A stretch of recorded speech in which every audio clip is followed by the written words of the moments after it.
Selamat pagi Bapak Ibu dan saudara-saudaraku, salam sejahtera bagi kita sekalian. Apa kabar pagi ini? Harapan dan doa saya kita semua sudah bangun dengan sehat, selalu semangat dalam anugerah Tuhan kita Yesus Kristus. Senang sekali kita berjumpa kembali di pagi ini, kita di acara Renungan Pagi, edisi 22 Mei 2024. Pagi ini saya mengajak kita sekalian untuk membaca firman Tuhan, merenungkannya, agar menjadi panduan kita untuk berjalan di pagi ini. Pagi ini saya mengajak kita sekalian untuk membaca, merenungkan firman Tuhan dari Mazmur pasal 92 ayat 13 sampai 16. Saya baca demikian. Orang benar akan bertunas seperti pohon korma, akan tumbuh subur seperti pohon aras di Libanon. Mereka yang ditanam di bait Tuhan akan bertunas di pelataran Allah kita. Pada masa tua pun mereka masih berbuah, menjadi gemuk dan segar, untuk memberitakan bahwa Tuhan itu benar, bahwa Ia gunung batuku dan tidak ada kecurangan padanya. Alasan untuk hidup. Saudara-saudara pendengar renungan pagi yang dikasihi Tuhan, mengapa kita masih hidup sekarang? Mengapa pagi ini kita membuka mata kita, lalu kita menghadapi kenyataan bahwa kita masih akan menyambung kehidupan kita di hari ini? Apakah tujuan Tuhan sebenarnya? Memberikan kita nafas yang baru, selalu baru setiap pagi, dan menaruh kita di dalam dunia ini dari sekian banyak orang. Satu hal yang pasti, saudara-saudaraku, bahwa Tuhan tidak pernah asal membuat kita dan tak pernah asal melahirkan kita ke dalam dunia ini.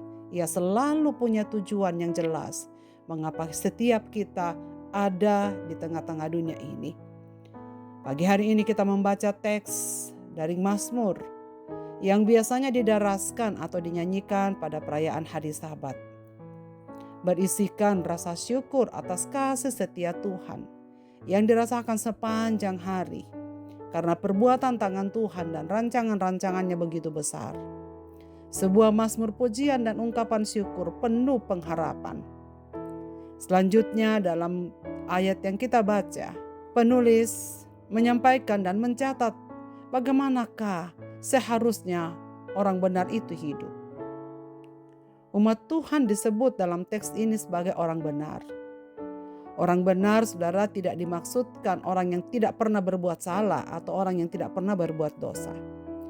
Tetapi orang benar di sini yang dimaksudkan adalah status kita sebagai orang yang dibenarkan, orang yang dianggap benar oleh karena percaya kita kepada Tuhan.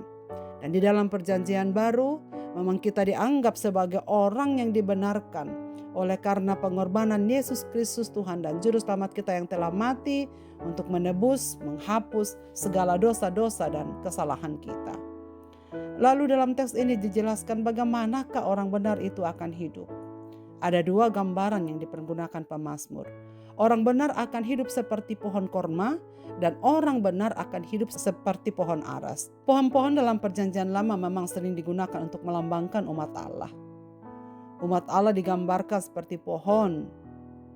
Dalam teks ini dipergunakan pohon korma dan pohon aras. Pohon korma atau dalam bahasa Ibrani pohon tamar, yang biasanya tumbuh di lembah Yordan dan sudah umum digunakan di dalam perjanjian lama sebagai nama tempat. Misalnya Hazezon Tamar dalam Kejadian pasal 14, oleh karena di sana banyak tumbuh pohon tamar. Selain itu, pohon tamar juga atau pohon kurma tumbuh di wilayah timur tengah seperti di Israel, Mesir, Yordania, Arab, Kuwait, dan sebagainya. Apakah keistimewaan kurma sehingga penulis menggunakan sebagai lambang umat Tuhan di dalam teks ini?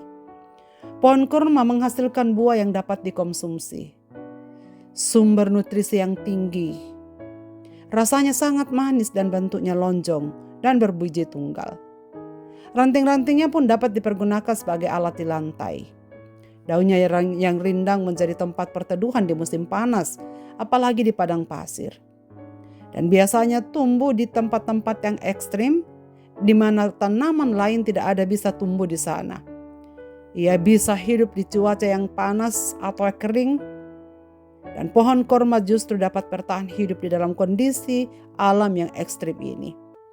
Karena ia memiliki akar yang sangat dalam, semakin dalam ke dalam tanah.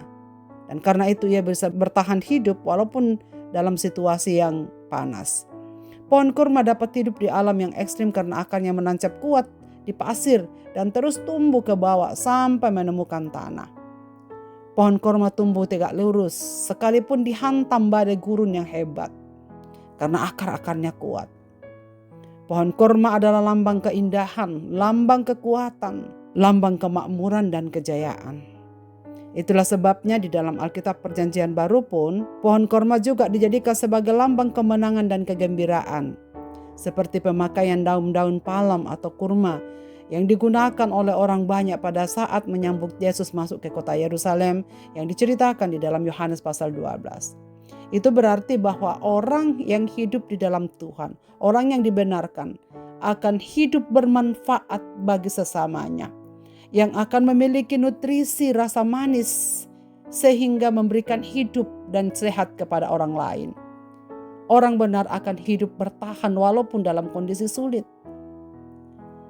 Kemudian pohon aras juga adalah satu lambang kekuatan dan kemakmuran. Sebab pohon aras biasanya pohon yang mahal, biasanya tinggi 40 meter.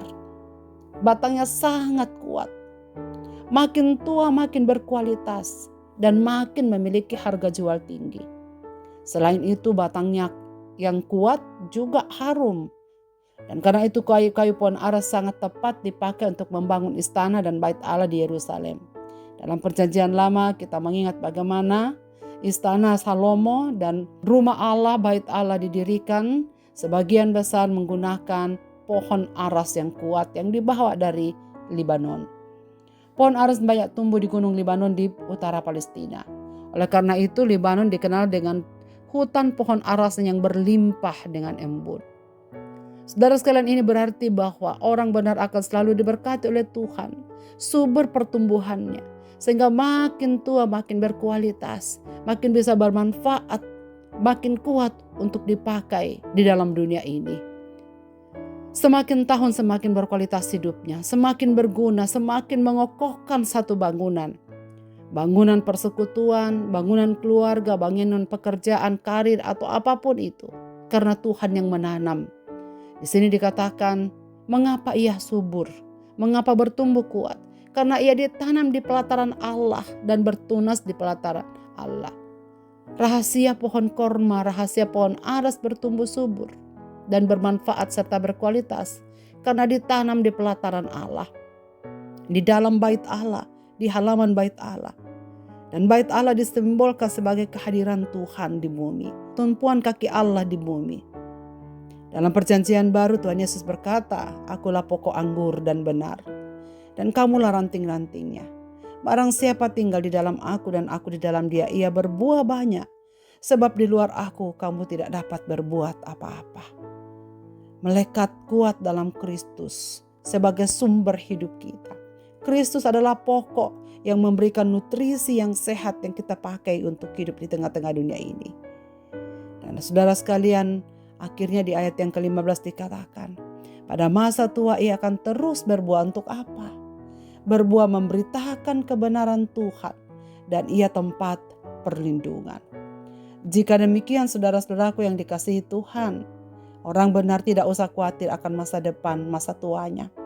Sebab makin menua, makin berkualitas hidupnya dan makin bisa bermanfaat.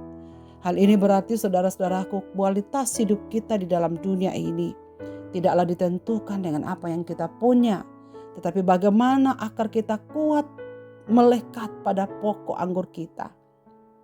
Dan bagaimana akar kita itu menancap masuk ke dalam tanah. Dan ranting-ranting itu tetap melekat pada pokok anggur.